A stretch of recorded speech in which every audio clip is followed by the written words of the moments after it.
l'ai appris toute seule, parce que c'est vrai que mes parents, ils m'ont dit attention, faut être précautionneuse et tout ça. Moi, j'ai étudié à Montpellier, j'ai été boursière pendant 1 an et après, pour financer mes études, j'ai travaillé. Et j'avais ma bourse et j'avais aussi ce petit pécule et j'ai dit, c'est vrai que maintenant, j'en ai un peu plus, qu'est-ce que je vais faire? Aujourd'hui, je pourrais dire que je suis entre 1500 et 3000 euros parce que moi, je suis à mon compte, je suis freelance. Quand tu ne travailles pas, tu ne touches rien. Exactement, c'est ça. Donc c'est pour ça qu'il faut beaucoup anticiper. Aussi mettre de l'argent de côté en cas de coup dur, prévenir son conjoint, faire des budgets en commun, c'est vraiment beaucoup prévoir.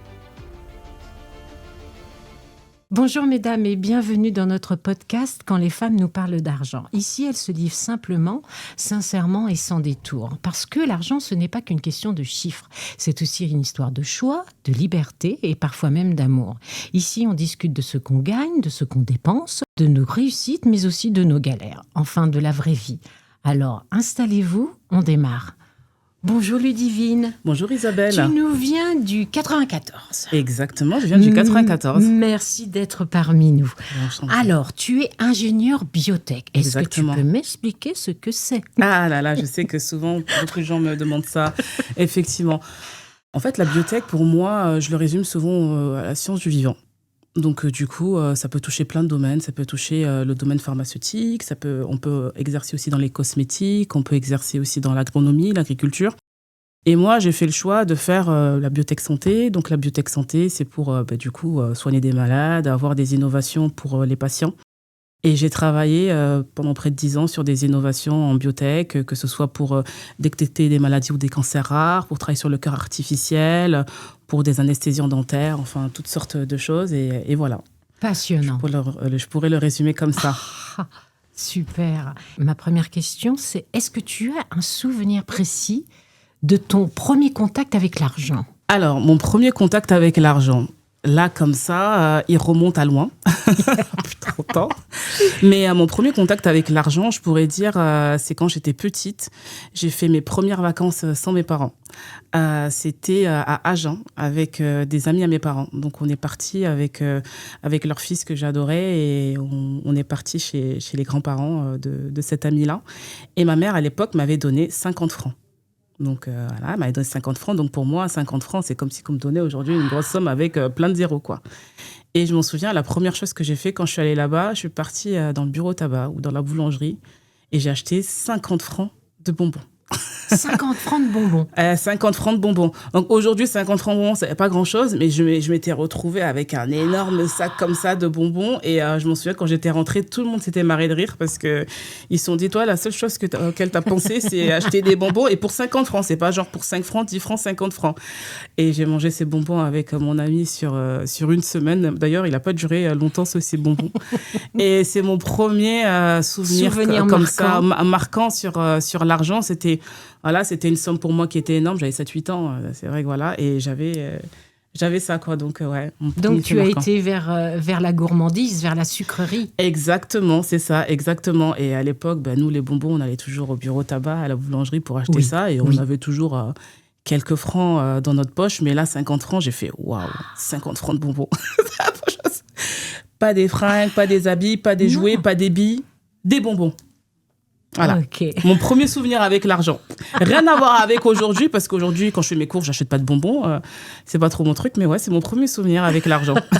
Et comment as-tu appris à gérer ton argent? Est-ce qu'il y a un modèle, une figure, qu'elle soit paternelle, maternelle, ou bien un proche, quel qu'il soit? Alors, comment j'ai appris à gérer l'argent? Ça, je veux dire, je l'ai appris toute seule, parce que c'est vrai que mes parents... ils m'ont dit, attention, il faut être précautionneuse et tout ça, mais sans me donner de méthode. Donc, moi, j'ai étudié à Montpellier. J'ai été boursière. J'ai été boursière pendant 1 an. Et après, pour financer mes études, j'ai travaillé. Et j'avais ma bourse et j'avais aussi ce petit pécule. Et j'ai dit, c'est vrai que maintenant, j'en ai un peu plus. Qu'est-ce que je vais faire? Et à l'époque, Google, je cherche comment gérer son argent, etc. Et tout ça. Je savais qu'il fallait épargner. J'avais ouvert un livret jeune à l'époque et tout ça. Et puis, je vois un site sur la liberté financière.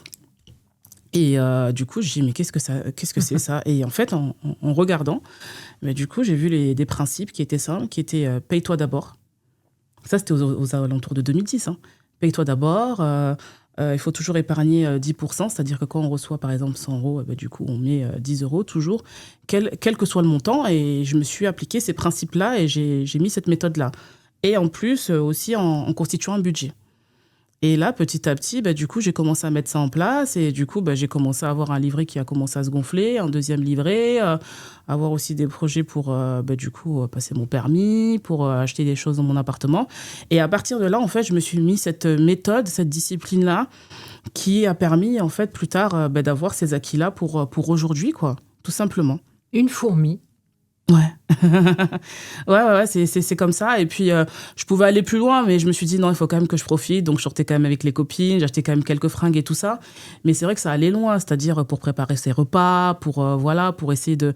Enfin, ses habits. Il y avait tout un modèle autour de ça, de la liberté financière, qui était plutôt sur le minimalisme ou la frugalité.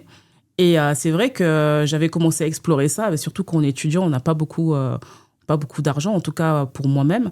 Et après, du coup, j'avais construit tout ce modèle-là et ça m'a servi jusqu'à mes premières années, en tout cas, quand je suis rentrée dans le monde du travail. Et alors, actuellement, donc c'est ma troisième question, tu dirais que tu gagnes combien de moins de 1500, entre 1500 et 3000 3000, 5000 ou plus de 5000 euros? En fait, aujourd'hui, je pourrais dire que je suis entre 1500 et 3000 euros, en tout cas autour de la fourchette supérieure, parce que moi, je suis à mon compte, je suis freelance. Ah, voilà. Alors comment ça se passe concrètement? Comment ça se passe? On peut s'organiser de plusieurs manières. Donc, soit on a une structure, une société, que ce soit en étant gérant ou en étant ton patron, voilà, c'est ça. Ou soit on est vers une société de portage. Donc moi, j'ai pris la première option. Et après, on choisit combien on se rémunère. Donc ça dépend de, du coup, les tarifs qu'on donne à nos clients, etc. Et c'est vrai que c'est un peu, on va dire, toute la difficulté que lorsqu'on est salarié, du coup, on reçoit un salaire et on s'organise par rapport à ça. C'est un modèle que j'ai toujours connu depuis que je travaille. Et c'est vrai qu'à partir du moment où on se rémunère, du coup, on se rémunère différemment. On essaie de mieux optimiser son budget avec son conjoint, avec son compagnon, et voilà. Mais oui, parce que quand tu ne travailles pas, tu ne touches rien. Exactement, c'est ça. Donc, c'est pour ça qu'il faut beaucoup anticiper. Beaucoup anticiper, aussi mettre de l'argent de côté en cas de coup dur, prévenir son conjoint, faire des budgets en commun. C'est vraiment beaucoup de...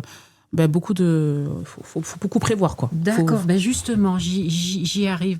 Comment se répartit en fin de compte ton ou votre budget? Parce que vous êtes deux. Alors, notre budget, il a beaucoup évolué parce que quand on était deux, du coup, c'était un budget simple. C'était loyer ou crédit immobilier. On n'avait même pas de voiture, voilà, c'était les charges courantes. Donc ça, c'était très bien. Et après, quand est venu les enfants, du coup, on a commencé à avoir un budget qui a commencé à plus grossir avec les crédits, parce que c'est vrai qu'on a un bien en commun. Et là, c'est vrai qu'il y a beaucoup de charges autour de la famille. Donc, du coup, garde d'enfants, les courses familiales, donc ça veut dire les couches. Enfin, je parle surtout en termes enfants. Et puis après, toutes les charges que tout le monde peut connaître, que ce soit au niveau de l'énergie, que ce soit au niveau de la santé ou autre, quoi. Tu dirais que la grosse part est dévolue à l'immobilier? La grosse part est due à l'immobilier, oui, et tout ce qui tourne autour. Donc, les charges... énergie, autres, et puis après il y a les voitures et puis voilà, quoi. C'est un peu ça, quoi. Et c'est vrai que ça prend une très grande partie de notre budget parce que du coup il faut que ça se soit réglé, en tout cas, hein. Voilà, donc faut que tous les mois ce soit... Et qu'est-ce qui te coûte le plus? Pas forcément en termes en matière financière, ça peut être aussi en temps. Qu'est-ce que tu diminuerais et qu'est-ce que tu souhaiterais augmenter? Alors, c'est vrai que ce que je souhaiterais diminuer, déjà, c'est vrai que c'est tout ce qui tourne autour des enfants, parce que, en tout cas, j'en parle souvent avec des amis, c'est vrai qu'il y a un gap entre avant les enfants et après les enfants, hein. C'est vraiment, enfin, je veux dire, c'est terrible, mais c'est tellement un bonheur qu'au final, ça fait partie du package, si je peux dire ça. Non, c'est vrai que les enfants, la garde d'enfants, aujourd'hui, ça coûte cher, et puis aussi, surtout, aujourd'hui, on a un système de crèche qui ne fonctionne pas bien, où il n'y a pas assez de place. Donc, du coup, il faut trouver des systèmes, des modèles pour faire garder les enfants. Donc, ça, c'est assez onéreux pour une famille. Ils ont quel âge, tes enfants? Alors, 3 ans, bientôt 4 ans et 1 an. J'ai 2 filles. Ouais. Ah, C'est ça. D'accord. Donc, il y en a une qui va à la crèche. Alors, il y en a une qui est gardée, il y en a une Qui qui est va à gardée. l'école. Ouais, voilà, c'est ça. Voilà. Et très souvent, du coup, vu que les horaires de l'école, on les connaît, c'est plutôt 16h30, donc il y a une garde après pour la suite, quoi, après l'école. Je Donc, comprends. c'est vrai que tout ça, effectivement, c'est onéreux. Et puis, on est plein de mamans, vont se reconnaître, hein, où il faut s'organiser, où il faut payer soit des nounous, soit des babysitters juste après l'école. Ou Pour tout faire la simplement. jonction, parce que Exactement. vous arrivez à quelle heure le soir? Ah ben après, quand on arrive le soir, c'est plus des journées jusqu'à 18h30, 19h. Donc, du coup, effectivement, après, il faut prendre le relais. Mais oui, c'est ça qu'il faut organiser. Parce Donc, que c'est une charge. toi, en tant qu'indépendante, tu es très prise. Oui, c'est vrai, je fais des journées assez classiques, hein, avec plus ou moins de volume d'heures. Et puis après, des fois, il y a du travail aussi les week-ends parce qu'il y a il y a un travail qui consiste à gérer un peu tout ce qui est à côté. Et puis des activités autres. Donc voilà, c'est surtout ça, quoi. D'accord. Mhm. Est-ce que tu as connu dans ta vie un moment de difficulté financière? Oui, enfin, je pourrais dire que le moment de difficulté financière que j'ai connu, c'est passer du mode salarié à indépendante. Parce que c'est totalement différent. C'est-à-dire que il faut s'organiser, il faut anticiper. Et puis aussi, il y a beaucoup d'indépendants qui passent par la case où ils se font aider par l'État pour pouvoir dire que bon, pendant un certain temps, on va prendre en charge vos charges sociales ou autres, etc., qui peut passer par France Travail, par exemple. Et puis après, vous voulez de vos propres ailes. Donc ça, c'est aussi une aide en France que, voilà, franchement, c'est assez confortable, hein. Mais c'est vrai que par rapport au mode de vie, au salaire qu'on peut avoir avant, du coup, ça diminue de beaucoup. Et puis les difficultés aussi à trouver des marchés, à trouver des clients, ça c'est nouveau, hein. Et donc, du coup, on rame et on se dit, mais pourquoi j'ai fait ça? J'étais bien. Et justement, ça fait combien de temps que tu es indépendante? Ça fait bientôt 2 ans. Ça fait bientôt 2 ans que je suis indépendante. Et qu'est-ce qui a fait que tu as voulu être indépendante? Alors, j'ai voulu être indépendante pour plusieurs raisons. En fait, avec mon mari, on a des amis qui sont passés indépendants. Et c'est vrai qu'à un moment donné, on se dit, mais pourquoi pas créer quelque chose? Pourquoi pas aller vers ce modèle-là? Donc, on voit que les côtés positifs, mais c'est aussi un mode de vie qui m'a plu. Donc, du coup, mon mari, lui, est passé indépendant avant moi. Et du coup, au début, j'ai hésité. Puis après, j'ai fait pourquoi pas. De toute façon, je tente. Et puis après, je verrai ce qu'il en est. Et du coup, oui, il y a des difficultés au début qui sont ces difficultés-là de gestion, d'anticipation, etc. Et puis après, quand on se lance, quand on tient bon, du coup, au final, ça vaut le coup. Même s'il y a des hauts et des bas, mais ouais, ça vaut le coup. C'est un autre modèle. Il faut s'y faire. Mais après, voilà. Ouais, T'en tires beaucoup de satisfaction? Oui, quand même. Oui. Ouais. Non, totalement. Et tu arrives à conjuguer donc ta vie de famille avec ta vie professionnelle? J'essaie. Tu essayes. Okay. J'essaie. C'est vrai que c'est difficile parce que on a notre vie professionnelle qui prend du temps. On a notre vie aussi par rapport à cette activité-là qu'on a lancée, et une vie familiale qui peut être prenante parce que les enfants, ça demande les parents aussi. Quand ils rentrent, ça demande de l'attention. Il faut que ça fasse des activités. Il faut anticiper les vacances. Voilà, c'est ça. Et il faut balancer. Il faut toujours avoir une vue aussi vers l'après. Donc voilà, c'est ça. Mais je le fais parce que j'aime organiser des choses, parce que je réussis pas tout. J'échoue pas mal de choses. Parce que moi aussi, j'ai envie de me remettre au sport, voilà, après le postpartum, etc. Mais on essaie de conjuguer comme on peut, et puis voilà. Et est-ce que tu as connu une réussite, un moment d'abondance? Un moment d'abondance? Oui, financière. Je sais pas si je pourrais dire un moment d'abondance, mais en tout cas, je pense que... Que tu as ressenti comme tel, en tout cas. Je pense que c'est le crédit immobilier, ouais. Ah. Je pense que c'est ça. Ça a été une belle réussite pour nous parce que, au-delà de l'abondance financière, de ce que ça peut représenter, c'est aussi un projet de vie qui se mettait en place. Et c'est vrai que ça a été vraiment satisfaisant pour moi et pour mon conjoint, mon mari. Et c'est vrai que là, j'ai vraiment été contente et fière, et j'ai vraiment été là en me disant, c'est bon. Ça fait combien de temps que vous êtes propriétaire? Oh, ça fait plus de 6 ans, ouais, comme ça, en calculant plus de 6 ans. Ouais. C'est ça. Donc là, c'est une sacrée anticipation sur l'avenir. Ah oui. C'est un projet à long terme. Exactement, c'est un projet à long terme. Quand on l'a récupéré, c'était pas top. Voilà, On a beaucoup, parce qu'on était en location avant et puis après, on a bien voulu nous le vendre. Donc voilà, après, c'est vrai qu'en termes de positionnement, etc., c'était aussi bien. Donc ouais, ça a été une satisfaction globale, quoi. Ok. Et actuellement, est-ce que vous investissez? Alors, j'ai voulu investir, mais au moment où j'ai voulu investir, il y a le Oui. Covid qui est arrivé. Ah, 2020, Donc quoi. 2020, ouais, 2020. Donc moi, j'avais déjà cette date-là et bon, ça s'est mis un peu en stand-by. Et puis après, c'est vrai que mon mari voulait passer en indépendant, donc on a mis un peu les choses en stand-by. Et puis après, bon, l'investissement immobilier, on regarde les biens, ce que ça vaut et ce que ça peut nous rapporter. Mais surtout, au final, avec les taux de crédit immobilier qui augmentent, c'est vrai que là, c'est vrai que des fois, on y pense à deux fois. Oui. Mais les investissements, c'est pas que l'immobilier, ça peut être d'autres types d'investissements, peut-être dans des startups ou autre. J'en discutais avec des amis. Et c'est vrai que ça peut être aussi challengeant et important parce que quand on est impliqué dans l'innovation, dans les sciences, dans son quotidien, pourquoi pas aussi y participer ailleurs. Donc, je sais que j'ai un groupe d'amis qui réfléchit à ça aussi. Et voilà.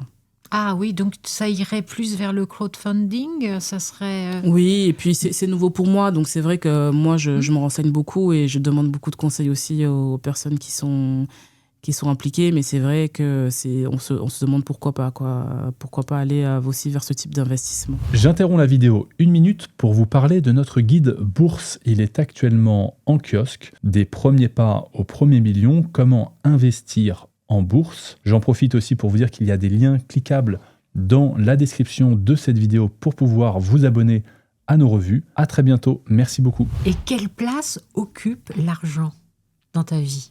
Aujourd'hui, je pense que ça occupe beaucoup de place dans le sens où, comme il y a beaucoup d'anticipation à faire, je pense que peut-être que plus tard, j'aurai moins cette anticipation-là quand j'aurai atteint mes objectifs.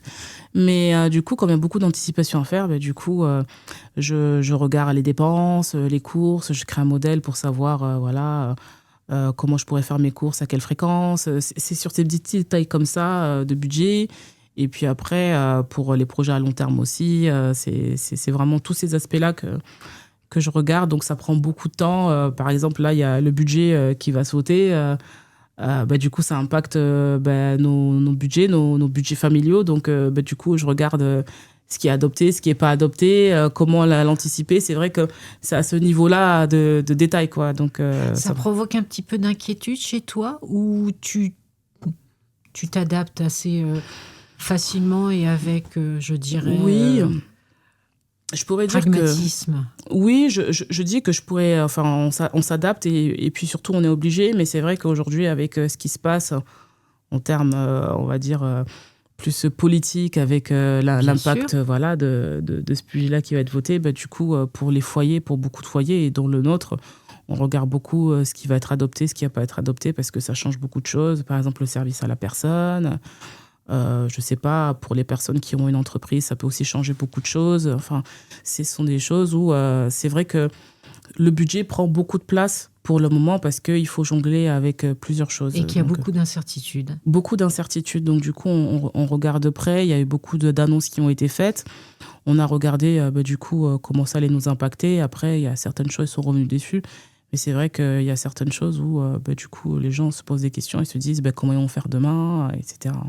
Je comprends. Alors, ma dernière question, c'est un peu le miroir symbolique. Je vais te présenter 5 films. Ouais. Et en fin de compte, il faudra me dire quel est le film qui représenterait le mieux le rapport que tu entretiens avec l'argent. Ok. D'accord. Alors, Coco avant Chanel, parce qu'on peut se construire sans fortune, mais avec du talent. Le fabuleux destin d'Amélie Poulain, parce que les petits riens valent souvent plus que les grands avoirs. Working Girl, parce que vouloir réussir n'a rien d'une faute. Sex and the City, parce qu'il y a des plaisirs qu'on n'a pas besoin de justifier. Et enfin, le grand jeu, parce qu'il faut parfois tout miser pour garder la main. J'hésite entre plusieurs, mais je pourrais dire que celui qui pourrait me plaire, c'est le premier. C'est le premier, ouais, c'est-à-dire Coco avant Chanel. Ouais, c'est ça. Oui, le talent. Oui, le talent, et puis surtout la construction, quoi.